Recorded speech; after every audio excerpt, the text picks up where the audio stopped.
అరే బొక్కల డాక్టరు, లెక్కలు చెప్తాను వెయ్యిరా.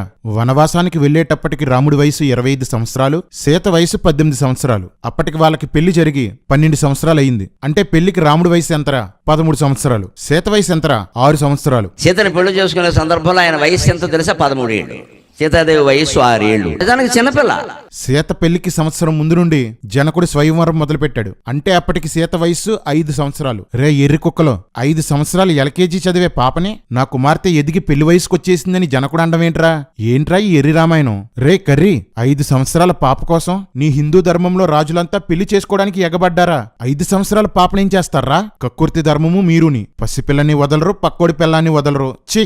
ఇక్కడ ఇంకో కామెడీ ఏంటంటే, సీత చెల్లెలు జనకుని కుమార్తె అయిన ఊర్మిలను లక్ష్మణుడికిచ్చి, జనకుడు తమ్ముడైన కుశధ్వజుని కూతుర్లు మాండవిని భరతుడికి, శృతకీర్తిని శత్రుఘ్నునికి ఇచ్చి పెళ్లి చేస్తారు. సీతకు 6 సంవత్సరాలు. ఆమె చెల్లైన ఊర్మిళకి వయసు ఎంత ఉంటది? ఆమె చెల్లెళ్ళ వయసు ఎంత ఉంటది? అంటే 13 సంవత్సరాల కసిబాలురికి 6 సంవత్సరాలు, 5 సంవత్సరాలు, 4 సంవత్సరాలు ఉన్న పిల్లల్నిచ్చి పెళ్లి చేశారా? ఇలాగే వదిలేస్తే కడుపులో ఉన్న పిండాన్ని కూడా పెళ్లి చేసుకుంటారా మీరు? చెత్త ధర్మము మీరుని.